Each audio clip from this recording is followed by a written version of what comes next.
Hey, what is up guys? Tyler here with Secure Team. So while I'm at the beach here, I'm not going to be working too much, but as always, I'm going to be uploading some replays from the Insomnia file vault that many of you have never seen, and well, just some of my personal favorites. And so before we get to that video, I just want to let you guys know that it's been raining every day that we've been here at the beach, but that hasn't stopped us from having fun. I've got both cameras set up. I've got the P1000, as you're seeing, and I've got the infrared camera set up on the tripod, sitting out on the balcony, filming the ocean, filming the clouds, and I'm going to be doing this every single day and night until I catch something. And no, I won't shut down the channel if I don't get anything, but it would be awesome, you know? So I'm just letting these cameras run. But anyway, guys, enjoy this video where we discuss a man who is able to know things about our solar system decades before the scientific community actually discovered them. So, love you guys, stay safe, and enjoy.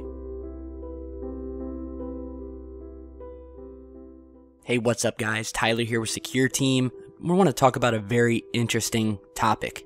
And it's basically about the fact, and this is actually a well-known story, but it's finally catching on again, being spread on various news sources.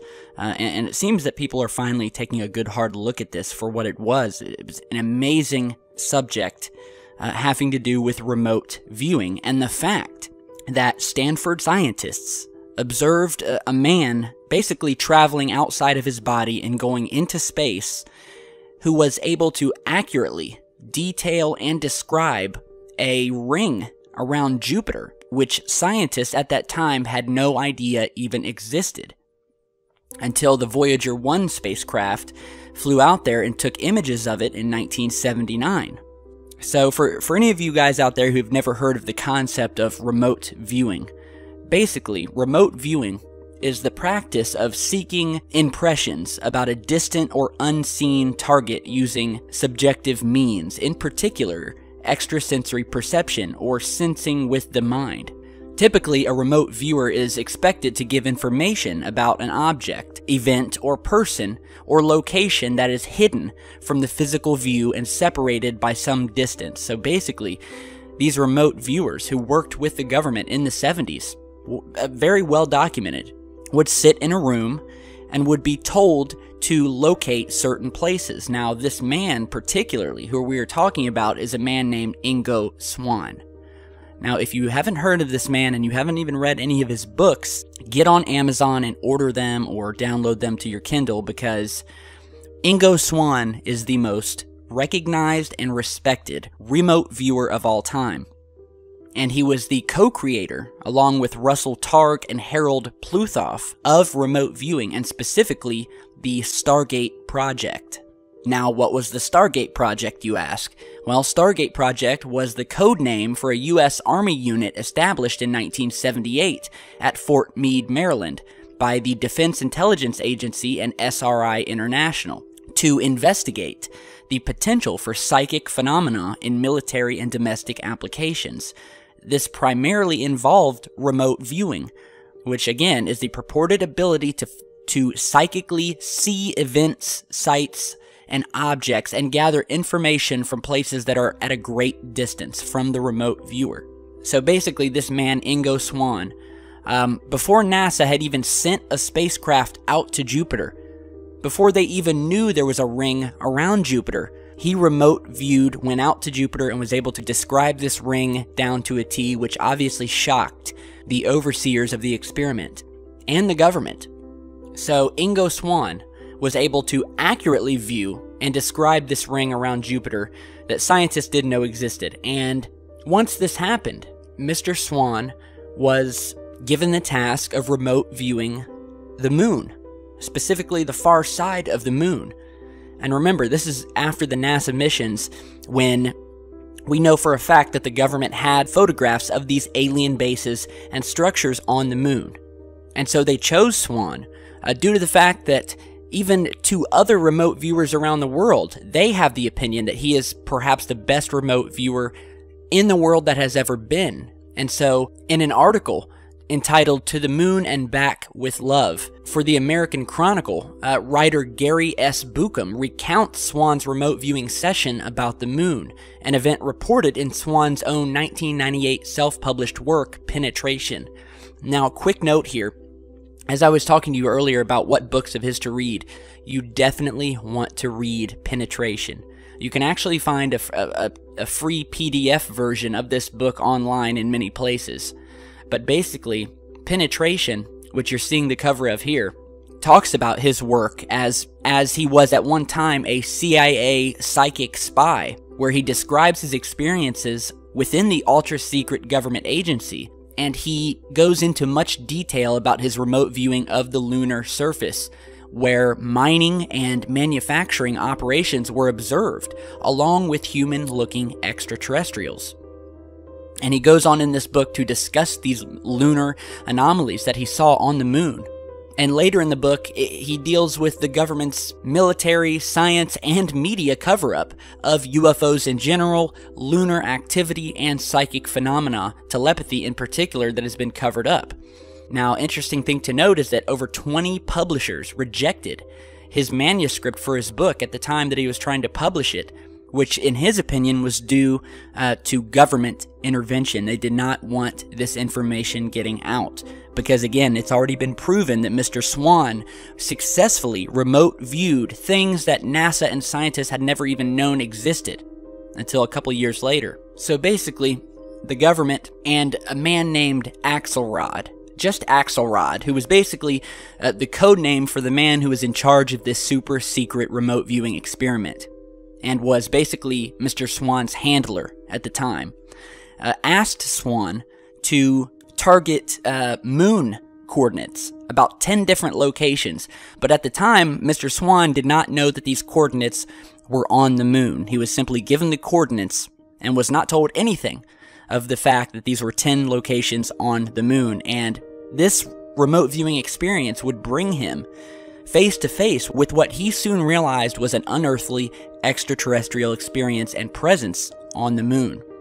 So basically, Swan recounted the fact that when he was remote viewing the moon, he saw craters in darkness and realized that he was seeing the dark side of the moon, the side that always faces away from Earth. Now, upon achieving psychic contact with the lunar surface, Swan first came upon what looked like trails of, quote, tractor tread marks on the lunar surface. Now, does that sound familiar? Do you remember these pictures that I'm showing you here, that I've shown you numerous times in past videos, showing these marks traversing the moon, these trails, these tracks left by mining vehicles? If you remember in our last video, we were talking about how NASA blurs these objects out, and that they had blurred out a possible mining vehicle that you're seeing in this image here, where you can actually see part of the structure hanging out of the right side where the blur mark comes to an end.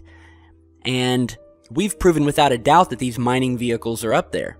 So he went on to say that he was seeing intelligent activity and structures on the moon. He said, and I quote, that in the depths of a crater he viewed a green, dusty haze lit by banks of artificial lights mounted on very large, tall towers. He was then stunned by the realization that, quote, someone or something had appeared to be building a base down on the moon, and that he realized that there was an extraterrestrial presence on the moon that was sensing him.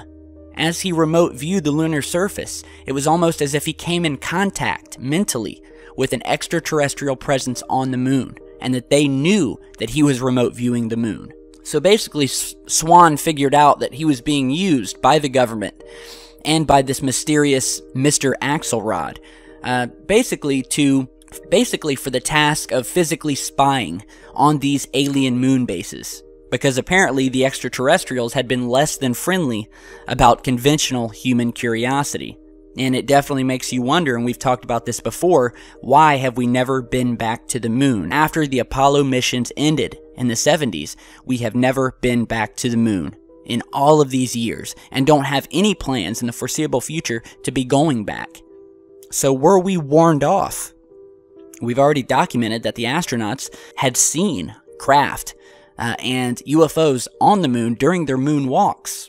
So after Mr. Swan was tasked with remote viewing the moon, and he discovered some kind of life form, or humanoid, that had sensed his presence, suddenly the whole operation was terminated, and everybody was sent home. And when Ingo asked if these guys are dangerous that he was remote viewing, his handler said that, well, there's no conclusive evidence. But it was also said in his book that the agency also recruited other people to remote view the moon before Ingo. And one of the only other best remote viewers, the most respectable, besides Mr. Ingo Swan, was a man named Pat Price.